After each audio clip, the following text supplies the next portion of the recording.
Bonjour Olivier Faure, Bonjour. vous dirigez le Parti Socialiste, merci d'avoir accepté l'invitation d'LCI. Nous sortons d'une séquence où on a beaucoup parlé d'histoire, l'Algérie qui est toujours un peu dans nos préoccupations et le chef de l'État a reconnu à propos de la nuit du 17 octobre 1961 des crimes commis cette nuit-là. Ils sont inexcusables pour la République et Marine Le Pen a réagi de la manière suivante alors que l'Algérie nous insulte tous les jours. Emmanuel Macron continue à rabaisser notre pays. Vous trouvez qu'Emmanuel Macron a eu des mots justes? Oui. Oui. Oui, parce que cette nuit noire, les nuits sont souvent noires, mais enfin celle-là l'était particulièrement. Et c'est vrai que c'est la police française qui a malheureusement été à l'origine de crimes qui sont inexcusables. Et donc les mots du président de la République étaient justes. Et il était bien que si longtemps après, la France, enfin, reconnaisse cette partie noire de notre histoire. Et moi, oui, là-dessus, je n'ai rien à dire. Et je partage. Certains regrettent qu'il n'en ait pas fait assez, qu'il n'ait pas parlé de crimes d'État, ou qu'il n'ait pas cité d'autres personnes que Maurice Papon. Vous ne partagez pas cette critique ou cette réserve? Écoutez, moi, si l'idée est d'aller chercher le général de Gaulle, je ne suis pas sûr que ce soit la vérité non plus. Il faut rester dans la vérité historique et je ne crois pas que le général de Gaulle ait demandé que ce soir-là, on tire balle réelle. Et donc, il a certainement donné des consignes de fermeté. Ça, je crois que ça, c'est l'histoire. Mais est-ce qu'il a véritablement été à l'origine de ce massacre? Je ne le crois pas non plus. Donc, il faut rester dans la juste proportion et rester le plus proche possible de la vérité historique. C'est ainsi qu'on est un grand pays et une grande démocratie. Et il vous semble que le président de la République a été proche de cette vérité historique? Je le crois. Dans l'actualité, le sujet est très différent, et là c'est la vie quotidienne des Français que nous allons évoquer. Il y a cette question du pouvoir d'achat, et notamment aujourd'hui l'augmentation des carburants, qui fragilise beaucoup de ménages modestes, qui utilisent leur voiture tous les jours, par exemple pour aller travailler. Bruno Le Maire et le ministre de l'économie viennent de dire qu'il était favorable, le chef de l'État avait évoqué, plutôt à un chèque carburant qu'à une baisse des taxes sur l'essence, pour que la population qui en profite soit vraiment la population qui a le plus de difficultés, par exemple, à boucler les fins de mois. Ça vous paraît une piste préférable ou pas? Écoutez, moi je suis favorable à une baisse des taxes parce qu'elle est simple, parce qu'elle est rapide et elle doit évidemment rester provisoire le temps que les prix du carburant flambent, mais il faut une mesure qui soit une mesure compréhensible, rapide. Le chèque. Pourquoi pas? Mais enfin, le chèque énergie, je vois bien à qui il profite. Il profite à 5,8 millions de personnes. C'est tout. C'est-à-dire que vous avez en fait un chèque qui arrive, d'ailleurs qui n'est pas toujours utilisé parce qu'il suppose en fait un certain nombre de procédures et un certain nombre de bénéficiaires donc potentiels qui ne l'utilisent pas. C'est trop petit, c'est trop étroit. En fait, vous vous rendez compte qu'aujourd'hui, pour le chèque énergie qui est distribué par le gouvernement, qui avait été d'ailleurs créé sous le quinquennat précédent, eh bien, il faut gagner pour un foyer fiscal moins de 1 800 € net par mois. C'est donc un public très restreint. Et la question du carburant, elle ne frappe pas, elle frappe tout le monde malheureusement. Et donc j'entends bien ce qui pourrait être émis comme critique de dire, mais enfin, est-ce que ce ne serait pas un permis de rouler qui serait accordé à tout le monde? Vous me l'enlevez un petit peu, oui, pas que pour les gens qui travaillent, pour les gens qui ont aussi des grosses voitures, alors que peut-être le chèque, c'est vrai, mais à titre les critères sont révisés. À titre provisoire, Jean-Michel Apathy, je pense qu'effectivement, il faut le faire à titre provisoire, dans un moment où tout flambe. Ce n'est pas simplement le prix du carburant, c'est aussi le prix du gaz, le prix de l'électricité. En Île-de-France, on parle même du prix de l'eau. Donc il y a beaucoup de sujets qui sont effectivement devant nous et qui supposent que dans un moment particulièrement compliqué pour les Français, enfin, mais je n'ai même pas parlé du loyer, mais enfin, avec ces hausses de prix qui sont exponentielles et qui fragilisent de très nombreux foyers. Donc baisser la TVA plutôt. Baisser les taxes sur l'essence, oui, ça me paraît être une bonne solution. TIPP, baisser les taxes. L'État abandonnerait les recettes. Ça ferait de la dette. Tant pis, il faut y aller. Mais je crois que, Jean-Michel Apathy, la dette, je vois le chef de l'État qui, tous les jours, tous les jours. Donc, personne ne l'interroge jamais. Un peu plus, un peu moins, ça n'a pas d'importance. C'est pas un peu plus, un peu moins. C'est dans un moment très particulier et qui ne durera pas éternellement. C'est l'affaire de quelques mois, mais pendant ces quelques mois-là, oui, je crois qu'effectivement, il faut des mesures qui soient des mesures fortes, puissantes, et qui permettent à chacun de comprendre que, oui, l'État est là aussi. Et vous savez bien que sur le carburant, vous avez une taxe sur la taxe, et que c'est en réalité une matière première qui est très largement taxée. Et donc il faut, oui, sur cet effort-là, le réaliser. J'évoquais la dette, les difficultés budgétaires qui sont celles du pays depuis très longtemps. Et malgré tout, dans cette pré-campagne présidentielle, les promesses fusent de tout. Alors, le gouvernement dépense tous les jours, c'est une évidence. Et puis les promesses fusent aussi de tous les côtés. Est-ce qu'on est réaliste ou est-ce que la politique, ça peut se faire comme ça? On promet tout et puis tant pis si on ne finance pas, ça n'est pas très grave. Est-ce que c'est très sérieux tout ça?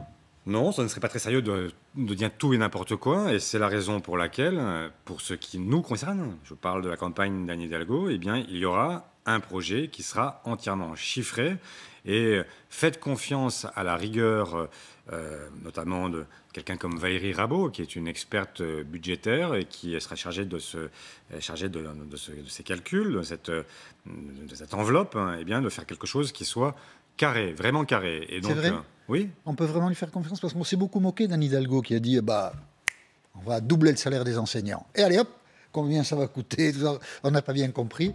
On peut vraiment faire confiance aux socialistes dans cette campagne pour ne dépenser que l'argent que l'on a ou ne pas en dépenser de manière excessive? Je crois qu'on nous a souvent reproché l'inverse. C'est-à-dire bon d'être au contraire trop rigoureux, de ne pas en faire assez, etc. Et donc, on a aujourd'hui un projet qui va être dévoilé dans les prochaines semaines et qui permettra de montrer effectivement qu'on peut tenir en fait, les cordons de la bourse et en même temps avoir une ambition. Ce qui suppose avoir des priorités, de faire en sorte que, évidemment, on ne dise pas que tout le monde va y gagner. Et moi, je ne suis pas de ceux qui, par exemple, privilégient les premiers de cordée. Je pense que l'argent, on le voit à travers tous ces scandales, Panama Papers, Pandora Papers, LuxLeaks, SwissLeaks, etc. L'argent, il y en a.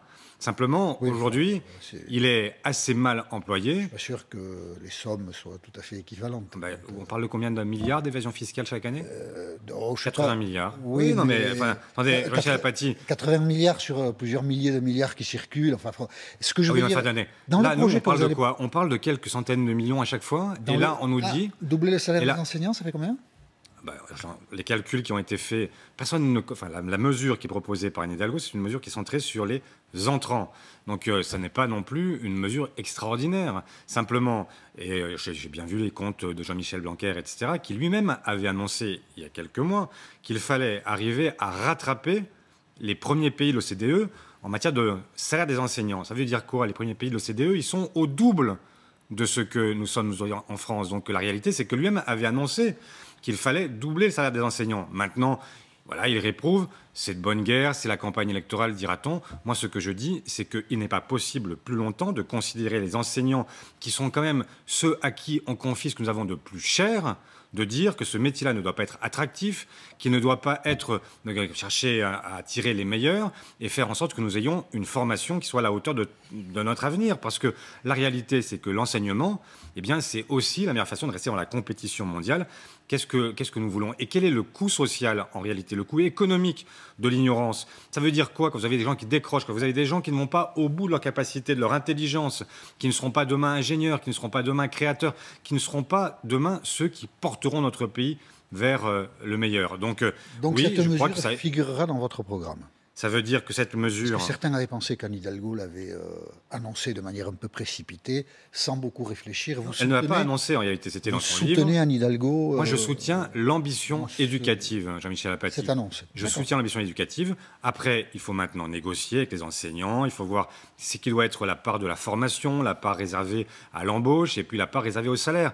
Moi, je suis d'accord pour dire qu'il faut une enveloppe globale et puis dedans, chercher à voir quel est le meilleur usage. Mais ça suppose malgré tout de dire oui, priorité à l'éducation, priorité à nos enfants, parce que c'est eux qui sont l'avenir de ce pays. Votre programme précisera tout ça dans quelques semaines, vous avez dit. Alors, le projet... D'ici à la fin de l'année, on va dire. Voilà, il faut effectivement faire en sorte que... D'accord. Pourquoi ça ne marche pas, Anne Hidalgo? Parce que ça commence. La réponse n'est pas très satisfaisante. Elle était à 6 ou 7 dans les sondages avant d'être candidate, elle est à 4 ou 5 maintenant qu'elle l'est. Pas terrible, hein? Oui, moi, l'explication que je vais vous donner, je ne sais pas si elle vaut, mais moi je crois que quelqu'un qui annonce sa candidature et puis après qui fait campagne à bas bruit, parce qu'elle avait fait le choix dans un premier temps d'aller à la rencontre des Français sans pour autant exprimer de nouvelles propositions. Et donc, c'est vrai que les gens se sont dit, elle est candidate, mais qu'est-ce qu'elle a à dire? et elle n'était pas encore investie, elle l'est depuis jeudi dernier. Maintenant, elle est véritablement candidate puisqu'elle a un parti politique qui la soutient et elle va, samedi prochain, donc le 23, donner sa propre vision à Lille, dire quelle est sa propre vision de notre pays. Et là, vous espérez que ça va décoller un peu? Ben, je ne sais pas si ça décollera tout de suite. Les papiers qu'on lit, il y a beaucoup d'inquiétudes. Je sais que moi, je ne suis pas inquiet. Je suis de ceux qui pensent que vous ne pouvez pas l'être, de toute façon. Non, mais pas le droit de l'être. Non, Jean-Michel Apathy, la politique, c'est difficile. Et c'est difficile quand la confiance dans les politiques en général n'existe plus. Les gens se disent, mais est-ce que ces gens-là, ils vont vraiment faire ce qu'ils disent? Est-ce que c'est sérieux? C'est ce que vous venez de me poser comme question.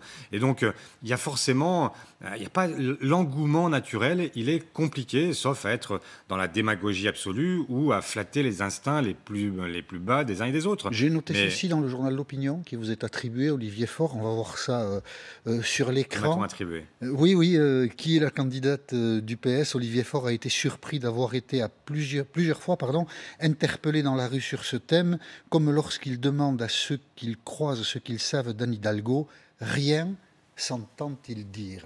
Oui, c'est vrai. J'ai pas tout à fait dit ça comme ça, mais c'était le sens de mon propos. L'esprit était celui-là, oui. L'esprit était celui-là, c'est que quand je parle d'Anne Hidalgo aux gens, eh bien, ils la connaissent. Ils savent qu'elle est maire de Paris, mais ça ne va pas plus loin. Ils ne savent pas exactement ce qu'elle pense, ce qu'elle veut faire, ce qu'elle dit. Donc, ce n'est pas tout à fait une page blanche, mais c'est pour une large part des chapitres à écrire et donner un contenu qu'elle dise aux Françaises et aux Français, et c'est ce que je l'invite à faire, et c'est ce qu'elle fera. Eh bien, voilà, je suis qui je suis, comment j'ai grandi, comment je suis devenue une femme politique, comment je suis devenue maire de Paris, et surtout qu'est-ce que je veux faire maintenant avec les Françaises et les Français, parce que son histoire est une histoire assez exemplaire, l'histoire d'une petite fille qui était issue de l'immigration espagnole, avec un père qui était docker, puis électricien, une mère couturière, grandi dans un quartier. Non, surtout que je la connais. Ouais, c'est ça. Je la connais. Et c'est ce qui me navre, c'est que souvent, je vois des gens qui ont une image d'elle froide, cassante, etc., alors que c'est une femme chaleureuse, c'est une femme qui peut porter la douleur des autres parce qu'elle a été aussi une femme qui a souffert. Et donc, je pense que... j'espère qu'elle ira jusqu'au bout. Bien sûr. J'espère, c'est pas tonique. J'espère, c'est... ça veut dire quoi? Moi, je ne suis pas Anne Hidalgo. Donc, je ne sais jamais comment les gens réagissent. Je la crois déterminée, je la crois... Vous n'excluez pas un retrait si ça ne marche pas. Par exemple, au profit de Yannick Jadot. J'exclus tout. Je pense simplement, quand je vous dis... Vous excluez tout, vous n'excluez rien. Non, je pense qu'elle fera ses preuves dans cette campagne. Je pense qu'elle va être... Enfin, vous savez que dans toutes les campagnes électorales depuis 50 ans, vous avez des gens qu'on n'attend pas et puis qui, à la fin, sont finalement au rendez-vous. Oui, mais là, c'est pas Anne Hidalgo qui joue ce rôle, c'est plutôt quelqu'un d'autre. Non, vous ne trouvez pas? Vous pensez à qui? Au même que vous. Non, je pense à personne. Moi, je pense à elle. Pendant ce temps, alors il ne fait pas que ça, hein, pendant ce temps, Emmanuel Macron joue au foot. Tranquille. Il va être réélu? La démocratie, ce sont les Français qui jugent. Hein, donc je ne sais pas ce qu'ils feront. Moi, ce que je trouve... Il n'a pas l'air menacé, quoi. C'est-à-dire, il n'y a pas une adversité a priori susceptible de l'empêcher de faire un second mandat. Comme ça, quand on voit les intentions de vote, la situation, le désordre, même à l'extrême droite, il y a deux gros candidats, mais ils se neutralisent, ils s'embêtent l'un l'autre, la droite est divisée, la gauche est dans les choux. Voilà, quel tableau! Tout paraît effectivement... il a l'impression d'avoir un tapis rouge, mais il ferait mieux de se méfier. Moi, je me rappelle d'Alain Juppé, je me rappelle d'Édouard Balladur, je me rappelle de beaucoup d'hommes et de femmes, enfin d'hommes politiques, parce que de femmes, il n'y en a pas eu malheureusement, mais il est temps que ça vienne. Et donc, beaucoup d'hommes qui pensaient, y compris jusqu'au mois de mars, Édouard Balladur, au mois de mars, on disait, il est imprenable. Et il a été pris. Donc, la vie politique, c'est aussi des Français qui détestent qu'on leur dise ce qu'ils doivent faire, et c'est eux qui choisissent le moment venu dans les urnes. Quelques-uns disent un second mandat d'Emmanuel Macron serait une catastrophe. Vous dites ça, vous? Je pense qu'il a beaucoup nui à ce pays depuis 5 ans. Regardez, prenons un indice simple. Je vais vous poser la question avec une arrière-pensée, mais allez-y rapidement sur l'indice. Le taux de conflictualité. Mais il n'y a pas une semaine où il n'y a pas des milliers de gens qui manifestent dans les rues de France. Et le taux de chômage est le plus bas depuis longtemps. Pour des raisons qui ne sont pas complètement et exclusivement liées à Emmanuel Macron. Donc ça, il faut s'en féliciter. Mais regardez le taux de précarité, regardez aussi la hausse des inégalités, regardez ce qui se passe sur le pouvoir d'achat, regardez la façon dont les gens vivent. Et c'est ça le problème aujourd'hui, c'est qu'on a en fait une politique destinée d'abord aux plus riches et qui a négligé tous les autres. Et donc il est temps que ça change, il est temps de faire en sorte que pour tout le monde, la vie se soit mieux. Deuxième tour, Xavier Bertrand, Emmanuel Macron. Mais ni l'un ni l'autre. Moi, je ne suis pas. Mais vous ne voulez pas jouer? Je ne veux pas jouer, Jean-Michel Apathy, parce que tout simplement, la politique, ça n'est pas vraiment un jeu. Et que je me battrai jusqu'à la dernière seconde pour que le deuxième tour voit s'affronter Anne Hidalgo à Emmanuel Macron, à Marine Le Pen, à qui vous voulez. Anne Hidalgo, deuxième tour. Mais écoutez, il n'est pas. Gagné, hein. On va le dire comme ça ce matin. Je vous vois ironiser, Jean-Michel Apathy. C'est vrai. C'est vrai, mais je le comprends parfaitement, parce qu'au jour d'aujourd'hui, ça paraît invraisemblable. Mais ce qui serait invraisemblable, c'est que demain, nous n'ayons que le choix entre Marine Le Pen et Emmanuel Macron. Est-ce que vraiment ce choix-là est un choix qui vous transporte? Pas moi.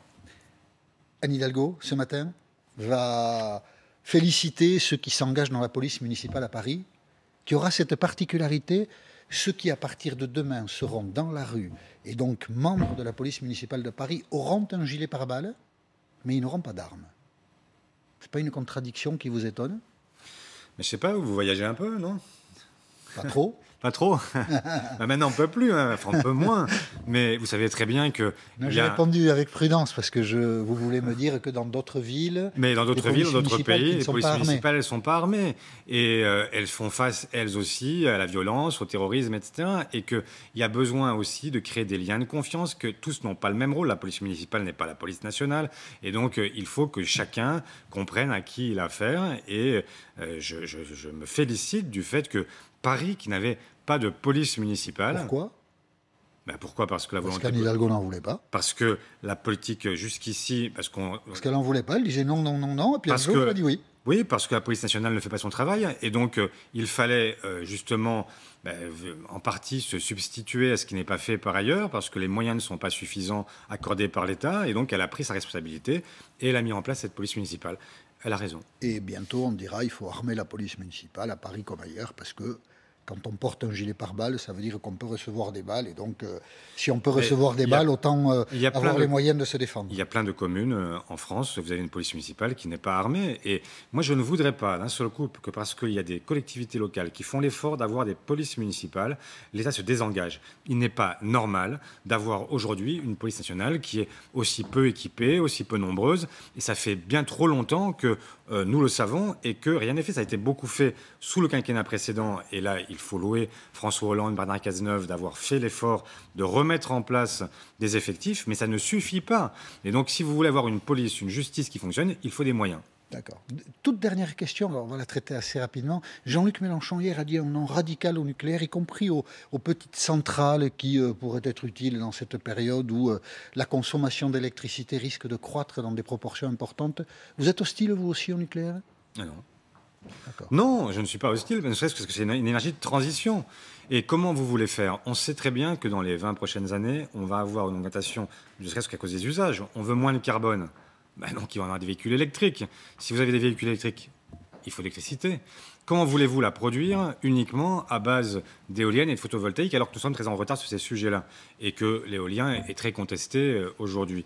Donc si vous voulez ne pas faire baisser vos usages, continuer à avoir un téléphone portable, continuer à avoir un ordinateur. Le nucléaire est indispensable. Exactement, c'est indispensable comme énergie de transition. Et tant que nous n'aurons pas des énergies renouvelables en nombre suffisant et qui permettent de pallier complètement nos besoins, eh bien, nous ne pourrons pas nous passer de l'énergie nucléaire. Voilà, c'est dit. C'est dit. Merci Olivier Faure d'avoir accepté Merci à vous, l'invitation d'LCI.